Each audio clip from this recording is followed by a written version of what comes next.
So you're thinking about buying a condo on Capitol Hill and you're interested in Trace Lofts. Well, in this video, we're going to cover everything you need to know about Trace Lofts. We're going to take a look at its amenities. There aren't many. We're going to look at a couple different units, talk about the difference between the different floors, and then we're going to take a look at where Trace Lofts is on Capitol Hill. So hey, I'm Matt Goyer, Seattle area real estate agent. I've helped lots of people buy and sell lofts and condos over the years. And in fact, I used to own in Trace Lofts. I bought there in 2007, sold in 2018, so I know the building really well. All right, so let's dig in and chat about Trace Lofts. So Trace Lofts was built in the early 1900s. It was originally a warehouse. Here's a look at that. And then in 2007, it was turned into condos. And so now it's a 5-story, 42-unit condo building on Capitol Hill. And when they turned it into condos, what they did was they kept the exterior facade here, the nice brickwork that you can see. And so these are floors 2 and 3. And then they added floors 4 and 5. And so those were essentially new construction, new floors that they added to the building. They really just kept the facade. And then some, for the second and third floors, they kept some beams and some columns and some of the decking between the second and third floors. So the building, a lot of it's new, but it still retains some of that historic charm, which is what I really loved about Trace Lofts and why I like living there. And then on the ground floor, they have a bunch of retail. So you got Mighty O Donuts, there's a bar, a dog place, and then a lobby for the building. So let's take a look. So when you enter into Trace Lofts, it's got this big 2-story, double height lobby, and the building used to have a manufacturer of athletic gear, and they found all these old sewing machines down in the basement, and so now they're on display in the lobby as art, which is kind of a neat touch.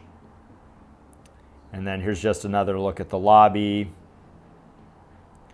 And then as you go around the corner, they have the mailboxes. They do this cool mail eagle type art on the wall, and then more recently built a secure cage there for packages so you can fob in and get your package.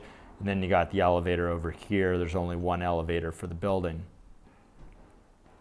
So there really aren't any amenities at Trace Lofts, but there is a rooftop deck, and it got recently revitalized. So here's a look at the rooftop deck, the furniture, a fire table, another view of it. I don't think I have a photo of it, but there's also a barbecue so you can grill up there. It's got nice south-facing west and west views. So you can watch the sunset, all that kind of stuff. Okay, well, let's dive in and take a look at some of the units. So here's a look at recent sales at Trace Lofts. You can see that the last unit to sell for sold sort of in the high mid 600s a square foot. Kind of goes up to 900 a square foot for a top floor penthouse type unit. Most of the units in the building are either studios or 1-bedrooms. There's only 4 2-bedroom units in the building. They don't come up for sale very often. So why don't we take a look at, let's take a look at the unit that I used to own, number 201. So it was on the second floor right here on the corner. So it's got great western and southern exposure. So here's a photo of the unit, and you can see that it's got this exposed brick. Actually, I ripped out some drywall to expose the brick, and then it's got the original beams here and the original car decking type flooring that they used on the ceiling. So that's really cool. And then there's some earthquake retrofitting that got added in when they converted it to condos.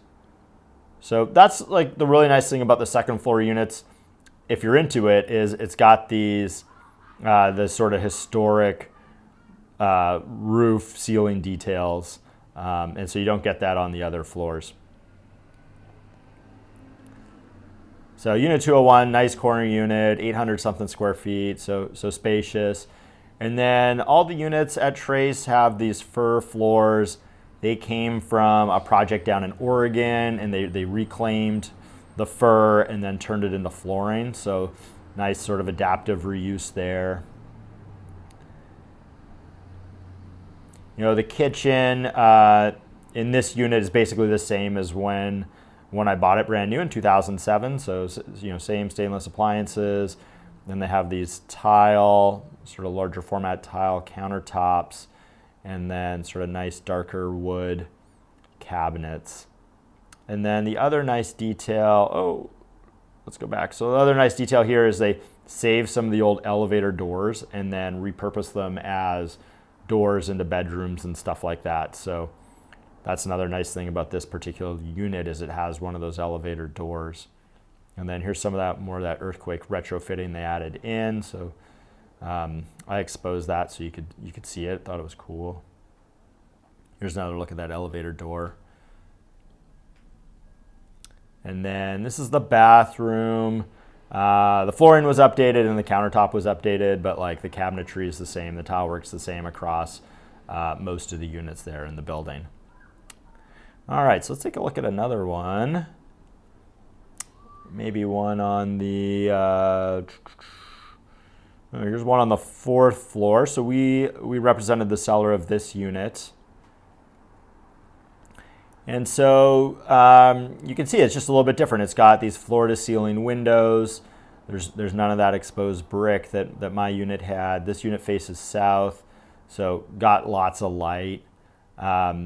And it still has an exposed wood ceiling, but it's just a new ceiling in 2007. Very similar kitchen, basically the same kitchen as what you saw on the 2nd floor.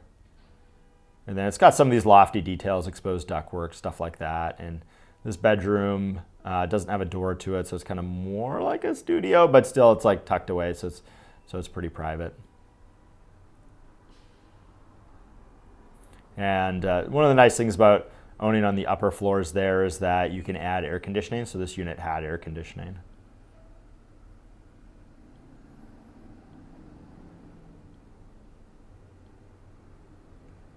So the 4th and 5th floor bathrooms, similar casework and tile work and the flooring, but they had a slightly different counter, and then they had different mirrors. The 2nd and 3rd floors actually have mirrors from IKEA. And the 3rd and the 5th floors have this fancier light-up mirror. All the units have washer dryer, so that's really nice. And then you've got your own hot water heater as well. All right, also wanted to finish off just looking at a 5th floor unit. So the 5th floor is the top floor at Trace Lofts, and the nice thing about the 5th floor is that it's got really tall ceilings. So here's an example unit. We're looking at 509 here. You can see it's got extra windows above. This unit faces south, floor-to-ceiling windows, and it's got a deck out there. So just click through, and due to the high ceilings, some of the 5th floor units have this bonus space up here. This one's accessed by a ladder that the person added. So you could use that as extra storage or a small seating area, but doesn't have a lot of head height.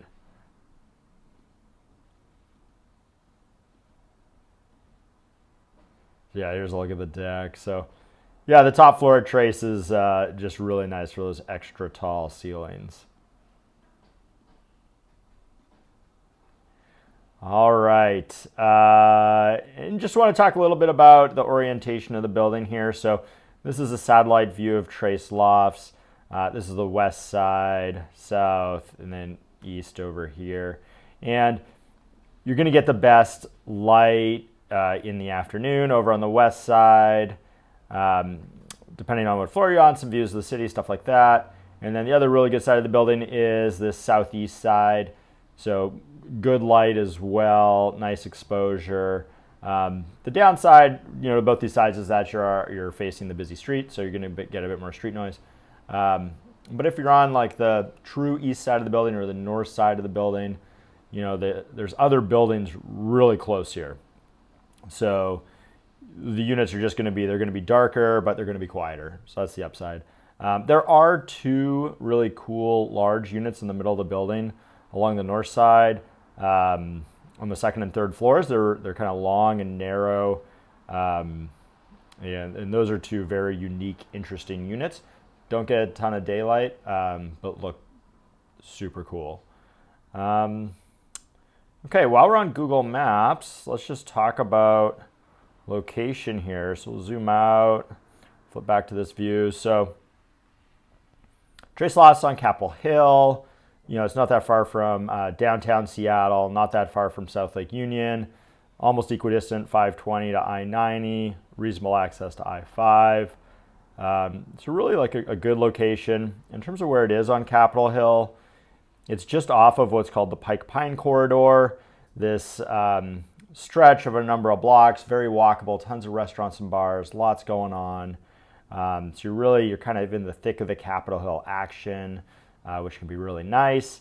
You got the Cal Anderson Park here. It's got a sports field, and it's got this reflecting pool. So you have some green space, big green space really close by. And then you've got light rail just up here on off of Broadway.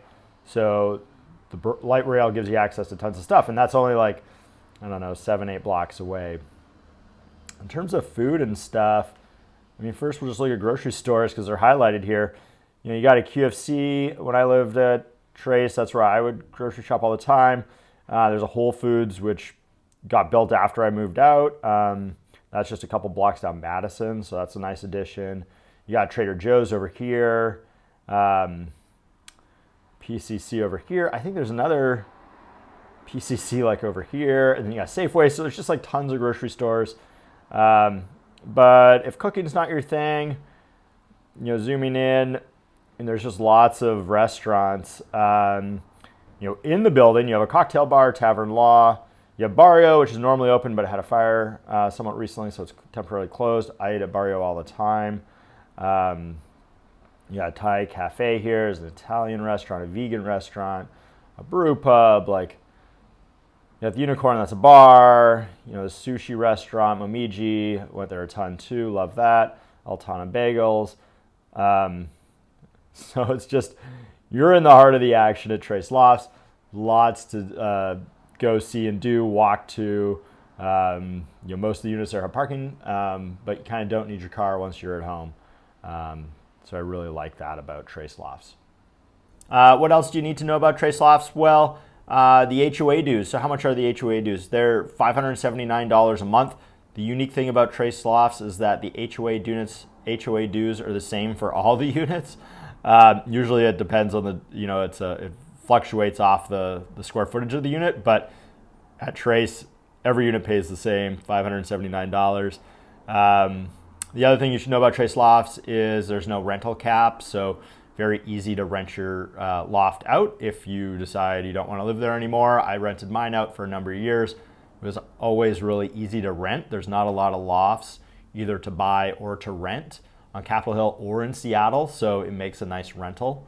And I thought it was a great rental for a number of years. A lot of the units come with parking, so that's nice.